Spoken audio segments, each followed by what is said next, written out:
한 사람이 제대로 살기 위해 반드시 있어야 할 스펙이 감정이다. 감정은 존재의 핵심이다.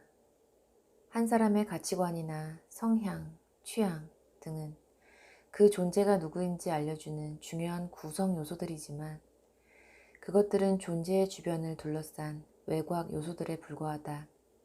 핵심은 감정이다.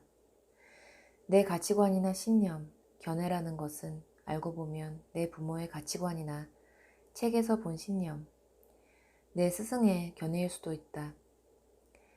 하지만 내 감정은 오로지 나다. 그래서 감정이 소거된 존재는 나가 아니다. 희로애락이 차단된 삶이란 이미 나에게서 많이 멀어진 삶이다.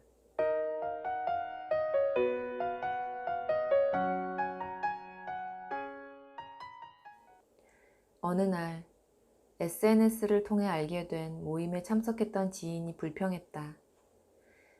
모임에 온 사람들이 서로 자기를 내세우려고 조급해하니 대화가 지나치게 전투적이고 재미가 없었다는 것이다. 최소 7명 정도의 패널이 등장해서 서로 말할 기회를 잡느라 치열한 신경전을 펼치는 예능 프로그램도 아닌데 일상에서 나 드러내기에 여념없는 사람이 참 많다. 공을 뺏기지 않으려고 현란한 드리블을 구사하는 농구 선수와 그 공을 빼앗으려는 상대팀 선수의 조합처럼 사람들은 기회만 있으면 자기 얘기로 화제를 돌린다. 동창 모임처럼 수평적 관계에서도 그렇다. 귀갓길에 내가 너무 혼자만 말했나? 후회가 밀려들기도 하지만 막상 그런 순간이 되면 통제가 안 된다. 기회가 왔다 싶으면 예의를 차릴 여유가 없다. 과도한 나 드러내기는 평소에 한 개별적 인간으로서 최소한의 관심과 주목을 받지 못한 채 방치된 삶들이 많아서라고 생각한다. 만성적인 나 기근이 중요한 원인일 것이다. 몇 해 전부터 우리나라에서 고독사는 노인 문제라는 공식이 깨졌다. 늘어나는 청년들의 고독사가 새로운 사회 문제로 떠오르고 있다. 고독사는 아무에게도 보살핌을 받지 못한 상태에서 사망하고 그 후로도 상당 기간 방치되는 죽음을 말한다. 이런 죽음의 행렬에 청년들이 가세하고 있는 것이다. 예전에 청년 고독사 1위 지역은 고시촌 밀집 지역인 관악구였는데 지금은 강남구다. 돈을 벌기 위해 강남으로 모여든 청년들이 비극의 주인공이다. 이들은 대부분 원룸촌에 산다. 청년 고독사를 취재하러 강남을 누빈 기자에 의하면 원룸촌이 밀집한 그곳엔 분명 사람이 있는데 지나다니는 사람도 없고 사람 소리도 들려오지 않았다고 했다. 강북의 청년들이 모여 사는 곳에선 밤이면 술 마시고 떠드는 소리 때문에 자잘한 문제들이 많은데 강남의 원룸촌은 놀랄 만큼 조용하다는 것이다. 강남에 사는 한 청년은 여기서는 떠들면 남한테 폐를 끼친다는 강박관념이 심해서 극도로 조심하게 된다고 소리 죽여 말했다. 나는 그 말을 들으며 시골에서 상경해 부잣집 문간방에 기거하며 식모살이를 하던 4, 50년 전 어린 소녀들이 떠올랐다. 낮에는 몸이 부서져라 일만 하다가 밤이 되면 문간방에 들어가 쥐 죽은 듯이 없는 사람처럼 지내야 했던 어린 소녀들. 자기 존재를 지우며 살아야 했던 예전 가난한 집 딸들의 모습이 21세기 강남구로 돈 벌러 모여든 청년의 삶과 겹쳐 보인다. 강남이라는 거대한 부잣집에서 일하다 밤이면 원룸이라는 문간방에 틀어박혀 그림자처럼 살아야 하는 청년들의 모습은 연상만으로도 가슴이 아프다. 자기 존재를 민폐로 인식하는 청년들, 죽은 듯 사는 청년들.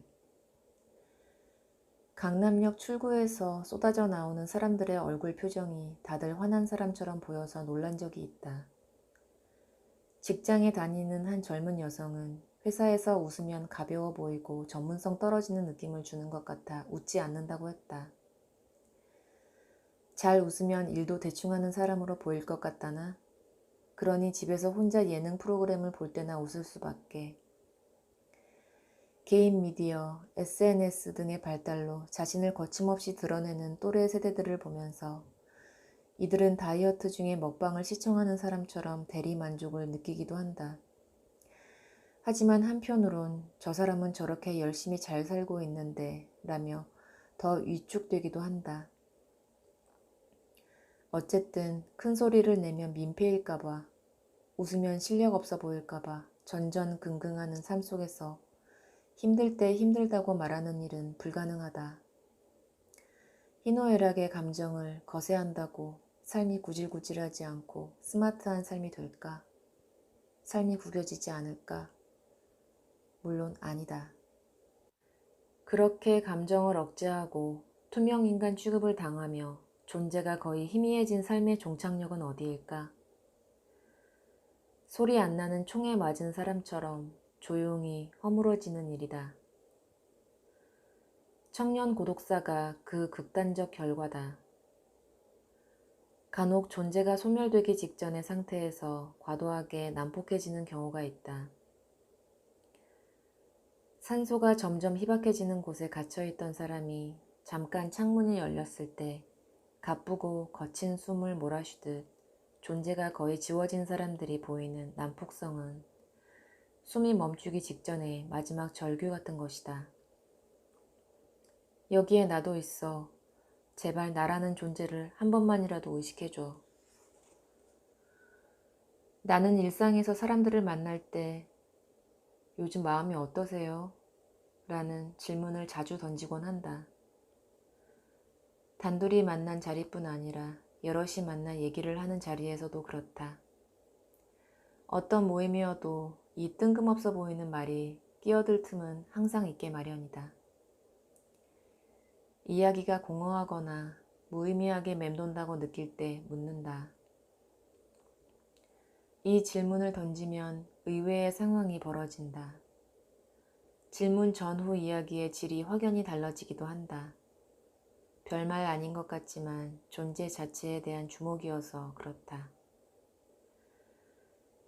심리적으로 벼랑 끝에 있으면서도 낌새조차 내보이지 않고 소리 없이 쓰러지고 있는 사람이 많은 현실이라 요즘 마음이 어떠세요? 라는 질문 하나가 예상치 않게 심리적 심폐소생술을 시작하게 만들기도 한다. 이 질문은 심장 충격기 같은 정도의 힘을 발휘한다. 간단한 심폐소생술 교육을 받은 초등학생이 거리에서 갑자기 쓰러진 성인의 목숨을 구했다는 실화처럼 심리적 CPR 또한 마찬가지다. 심리적 CPR은 꼭 배워야 한다. 그러면 자신도 모르는 사이에 사람을 살리게 된다.